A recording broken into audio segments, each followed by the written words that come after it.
नमस्कार। उपभोक्तावाद, कंज्यूमरिज्म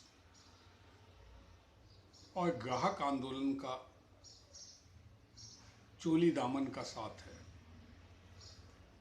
ग्राहक आंदोलन का कार्य सफलतापूर्वक करने के लिए कंज्यूमरिज्म, उपभोक्तावाद को अच्छी तरह समझना आवश्यक है।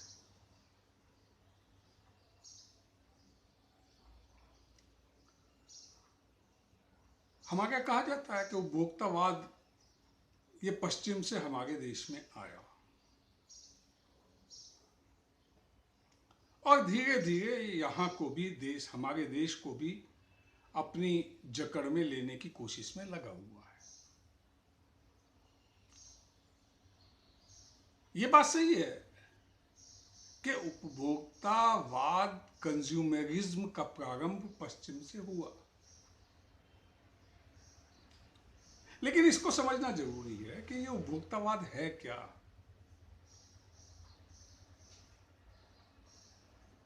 इसको समझने के लिए हमें थोड़ा पीछे जाना पड़ेगा। 19वीं शताब्दी, जिसको औद्योगिक क्रांति की सदी कहा जाता है, यूरोप और अमेरिका में औद्योगिक क्रांति हुई, बड़े बड़े कारखाने लगे, नई तकनीक आई, नई टेक्नोलॉजी आई, उत्पादन की तकनीकें बदली। इसके साथ ही साथ उत्पादन में जो बढ़ोतरी हुई, एक बड़ी मात्रा का उत्पादन जो बाजार में आया, जो इन औद्योगिक इकाइयों ने किया, अब उस उत्पादन को खपाने के लिए यह आवश्यक था कि ग्राहकों के अंदर इस प्रकार की आदतें विकसित की जाएं कि वो अधिक से अधिक उपभोग यानी कंज्यूम करने पर जोर देने लगे। प्रयास किए गए और ये प्रयास पूरे विश्व में इतने सफल हो गए कि कंज्यूमरिज्म, उपभोक्तावाद यानी अधिक उपभोग करने की परंपरा एक इज्म बन गई, एक वाद बन गई, कैपिटलिज्म, कम्युनिज्म और सोशलिज्म की तरह। लेकिन कैपिटलिज्म में तो उपभोक्तावाद है, इसमें तो चल सकता है। कम्युनिज्म या सोशलिज्म में उपभोक्तावाद के लिए कोई स्थान नहीं है। भाई, कम्युनिज्म में उत्पादन का निर्धारण सरकार करती है, वो जिस वस्तु का चाहेगी उत्पादन करेगी, जिसका चाहेगी नहीं करेगी। लिहाजा कंज्यूमरिज्म यानी उपभोक्तावाद के विकसित होने का प्रश्न ही नहीं। इसी तरह से सोशलिज्म जो है वो समान वितरण पे जोर देता है। सोशलिज्म इस बात पे जोर देता है कि उत्पादन का ग्राहकों में समरूप वितरण हो। वहां भी कंज्यूमरिज्म के लिए कोई जगह नहीं है। ये कैपिटलिज्म में है। कैपिटलिज्म के तहत बड़े बड़े उद्योग लगाए गए, बड़े बड़े उत्पादन हुए, उस उत्पादन को खपाने की आवश्यकता पड़ी। लिहाजा बाजारों को इस तरह से विकसित किया गया और ग्राहकों में कृत्रिम रूप से, आर्टिफिशियली इस तरह की आदतें विकसित की गई कि ग्राहक और समाज अधिक से अधिक उपभोग करने की आदत डाल ले। जैसे जैसे ये आदत विकसित होती गई, कंज्यूमरिज्म बढ़ता गया और इस कदर बढ़ा कि ये भी एक वाद हो गया, ये भी एक जीवन पद्धति हो गई। लेकिन ये कोई स्वतंत्र पद्धति नहीं है, कैपिटलिज्म की सहायक है। कैपिटलिज्म को अधिक लाभवर्धक बनाने के लिए कैपिटलिज्म में पूंजीपति और उत्पादक अधिक से अधिक धन कमा सकें, इसमें मददगार बनाने के लिए उपभोक्तावाद को विकसित किया गया। अब उपभोक्तावाद के विषय में हमारे देश में तो कहा जाता है कि भाई ये सही नहीं है, ये ठीक नहीं है, और चूंकि नियम संयम से रहना चाहिए, संयमित उपभोग करना चाहिए। हमारे मनीषियों ने, ऋषियों ने ये सब बातें बताई हैं, लेकिन सिर्फ हमारे यहाँ ही उपभोक्तावाद के विषय में इस तरह के विचार नहीं है।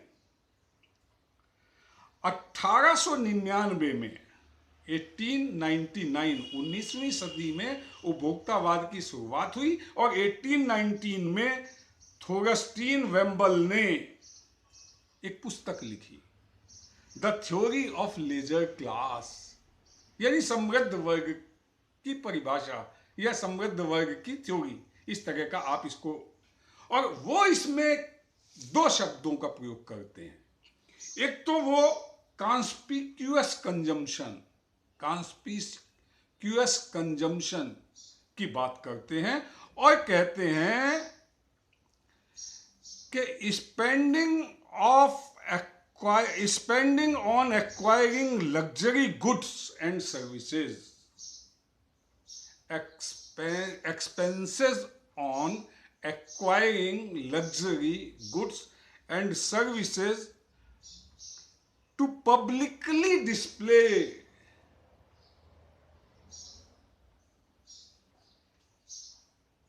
economic power of the income और वेल्थ ऑफ द बायर। यानी यदि हिंदी में कहूं, इस बात को हिंदी में बताऊं, तो लग्जरी वस्तु एवं सेवाओं पर किया जाने वाला खर्च जो लोगों को अपनी धन शक्ति दिखाने के लिए किया जाए, वो उपभोक्तावाद है। ये थ्योरी थॉरस्टीन वेम्बल ने 1899 में दी।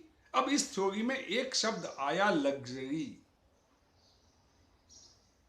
अगर हम सामान्यतया इस शब्द का अर्थ ढूंढें तो ये होगा कि आरामदायक वस्तुएं या बहुत ही महंगी वस्तुएं, उनको लग्जरी वस्तु कहा जाता है। लेकिन लग्जरी शब्द ये लैटिन के लक्सस शब्द से आया है।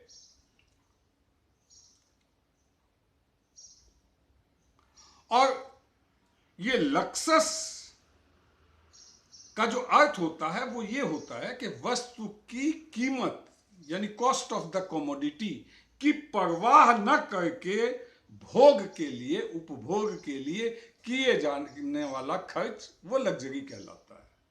यानी कोई वस्तु कितने मूल्य है, उसका क्या मूल्य है, वो कितने मूल्य में मिल रही है, इसकी परवाह नहीं, लेकिन हमको उसका उपभोग करना है, उसके लिए किए जाने वाले खर्च को लग्जरी कहते हैं। ये परिभाषा महत्वपूर्ण है क्योंकि आम चलन में एक वस्तु, एयर कंडीशनर, मेरे लिए लग्जरी हो सकता है, सामने वाले के लिए आवश्यक है। ये थ्योरी बहुत समाज में, ये थ्योरी बहुत अधिक प्रचलन में है। इसलिए मैंने लग्जरी शब्द को यहां पर परिभाषित करने का प्रयास किया। और यही नहीं, इसके बाद 1920 में एक अर्थशास्त्री हुए हैं पॉल नायस्ट्रॉम। तो पॉल नायस्ट्रॉम ने कहा, उनकी जो परिभाषा है, उन्होंने जो कहा, ये उपभोक्तावाद के लिए उनका कहना था कि औद्योगिक कालखंड के अर्थशास्त्रियों ने समाज में फिलॉसफी ऑफ फ्यूटिलिटी विकसित की, इसके प्रचलन को बढ़ाया, जिसके कारण वस्तुओं और सेवाओं के उपभोग को सिर्फ दिखावे के लिए बढ़ाया गया। ये कंज्यूमरिज्म के उपभोक्तावाद के बारे में पश्चिम के भी विचार हैं, वो भी इससे तंग है। जो तंग इसलिए हैं कि इसका बाजार और समाज जीवन पर जिस तरह का प्रभाव पड़ता है, जो हम आज देख रहे हैं। कभी हम चिल्लाते हैं जीवनावश्यक सेवाएं महंगी होती जा रही हैं, वो सब निजी संस्थानों के हाथों में दी जा रही हैं, जैसे स्कूल, शिक्षा, अस्पताल, सड़कें। ये सब कंज्यूमरिज्म, उपभोक्तावाद के प्रचलन का ही परिणाम है। इस बात को हम लोगों को समझ लेना चाहिए। इसीलिए मैंने कहा कि ग्राहक आंदोलन के कार्यकर्ता बार बार इसके लिए तो खड़े हो जाते हैं कि इस बात में महंगाई बढ़ गई, उस बात में महंगाई बढ़ गई, लेकिन ये महंगाई बढ़ी क्यों, इसके मूल में क्या कारण है, जब तक उस पर नहीं जाएंगे बीमारी का इलाज मिलने वाला नहीं है। कंज्यूमरिज्म की ये थ्योरी पश्चिम के विद्वानों ने दी है। और ये नहीं, सिर्फ इतना ही नहीं है, भारत में भी 1700 में ही शंभुनाथ जी संस्कृति की उत्तर कथा नाम की अपनी पुस्तक में लिखते हैं। वो उपभोक्तावाद के प्रारंभ की बात का जो जिक्र करते हैं, उसके अनुसार 17वीं सदी के अंतिम दशक में जब भारत से वस्त्रों और मलमल का निर्यात होकर के इंग्लैंड पहुंचा, तो अंग्रेजों में उन वस्त्रों को पहनने के लिए जिस प्रकार के सामाजिक आर्थिक परिवर्तन यानी लालसा विकसित हुई, यानी सूती और मलमल के वस्त्रों को पहनकर समाज में दिखाने का प्रचलन जिस प्रकार के से बढ़ा, वहां से कंज्यूमरिज्म यानी उपभोक्तावाद की शुरुआत हो गई। ये शंभुनाथ जी ने संस्कृति की उत्तर कथा नाम की अपनी पुस्तक में लिखा। साथियों, ये तो हो गई उपभोक्तावाद के जन्म की बात, लेकिन उपभोक्तावाद के कारण बाजार और समाज, कंज्यूमरिज्म आने से पहले ये दोनों एक दूसरे के पूरक हुआ करते थे। समाज की आवश्यकताओं को पूरी करने के लिए बाजार बना, बाजार समाज की आवश्यकताओं को ध्यान में रखकर ही अपने यहां वस्तुएं मंगाता था, वस्तुओं का प्रायोजन करता था। लेकिन उपभोक्तावाद के चलन के साथ ही बाजार में यह सोच विकसित हो गई कि उत्पादन तो आ गया है, अब इस उत्पादन को ग्राहक के सिर पर कैसे मारा जाए, कैसे ग्राहक को मजबूर किया जाए कि वो इस उत्पादन को खरीदे। विज्ञापन, दुनिया भर के प्रदर्शन, ये सब बाद में इसी को विकसित करने के लिए भाई पूंजीवाद का सहायक कंज्यूमरिज्म है। अगर कंज्यूमरिज्म खत्म हो जाएगा तो पूंजीवाद जिस तरह से विकसित फल फूल रहा है उस तरह से नहीं। ये अर्थशास्त्रियों और पूंजीवादियों का इनका मिला जुला षड्यंत्र है, और इस षड्यंत्र को सफल करने के लिए इन्होंने जीडीपी विकास की तमाम परिभाषाएं गढ़ ली हैं। बहुत सी परिभाषाएं गढ़ ली हैं, और उनके आधार पर विश्व के ग्राहकों को और विश्व समाज को बरगलाते रहते हैं। बाजार में बहुत बड़ा परिवर्तन आया है। अब जैसे पानी का कंजम्पशन है, अगर मैं और आप पानी नल से पीते हैं, किसी झरने से पीते हैं, नदी से पीते हैं, तो ये लग्जरी में नहीं आएगा, ये उपभोक्तावाद नहीं है। But the moment you go to the market, purchase a bottle of water and drink, it becomes consumerism. ये प्रचलन समाज में आया ना, ये प्रचलन समाज में लाया गया ना, किसने लाया, किस तरह से लाया, ये एक अलग विषय है, उस पर भी विस्तृत चर्चा हो सकती है। लेकिन बाजार से पानी खरीद कर पीना जो कंज्यूमरिज्म में आता है उसको समाज ने अंगीकार किया।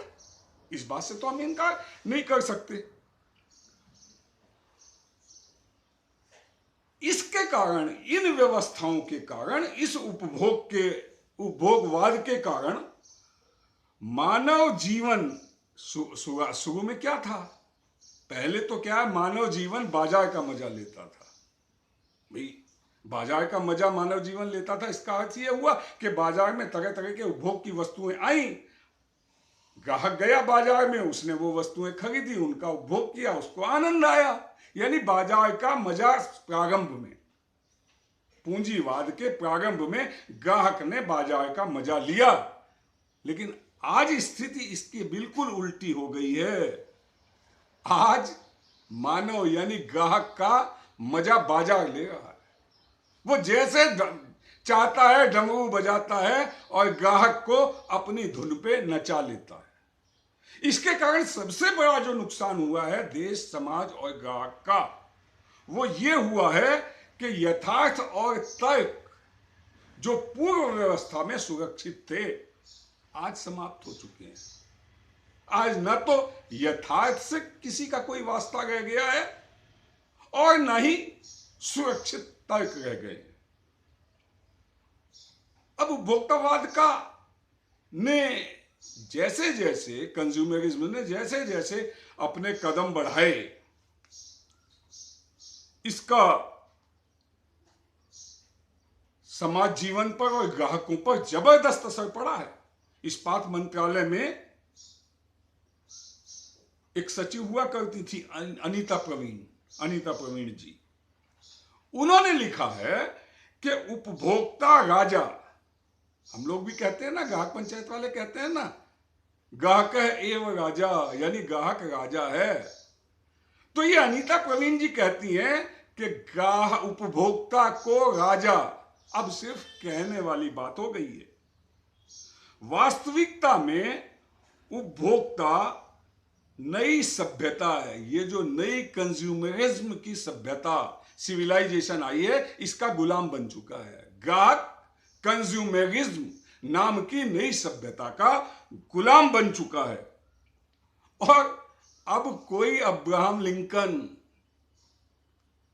इस ग्राहक को इस दास्ता से बचाने के लिए नहीं आएगा। अब कोई अब्राहम लिंकन नहीं आने वाला है। वैसे अब्राहम लिंकन के देश ने ही पूरे विश्व को ये चटकारा लगाया। ये अनीता प्रवीण जी ने लिखा है। इस नई सभ्यता ने हमारे आचार विचार, संस्कृति, रहन सहन, शिक्षा सभी को बदल दिया है, बुरी तरह से प्रभावित किया है। आप लोग अपने चारों तरफ नजर घुमा करके देख लीजिए, आपको दिखाई दे जाएगा। और इसके साथ ही हम बाजार से जाकर अधिक से अधिक वस्तुएं अपने उपभोग के लिए खरीदें। इसके लिए क्रेडिट कार्ड और वित्तीय कंपनियों ने तमाम सुविधाएं उपलब्ध करा दी हैं। आपकी जेब में पैसे हों या ना हो, आपका क्रेडिट कार्ड जिंदाबाद, और ये वित्तीय फाइनेंस कंपनियां आपको उधार देने के लिए तैयार बैठी हैं, ये जिंदाबाद। इसलिए मैंने कहा ये कंज्यूमरिज्म, ये वाद किसी विचार के कारण जन्मा हुआ इज्म नहीं है। ये पूंजीपतियों और अर्थशास्त्रियों के षड्यंत्र से रचा हुआ एक इज्म, एक वाद, कृत्रिम इज्म, कृत्रिम वाद है, जो इस देश ही नहीं, विश्व की संस्कृति, सभ्यता, रहन सहन, आपसी सद्व्यवहार सभी को नष्ट कर रहा है।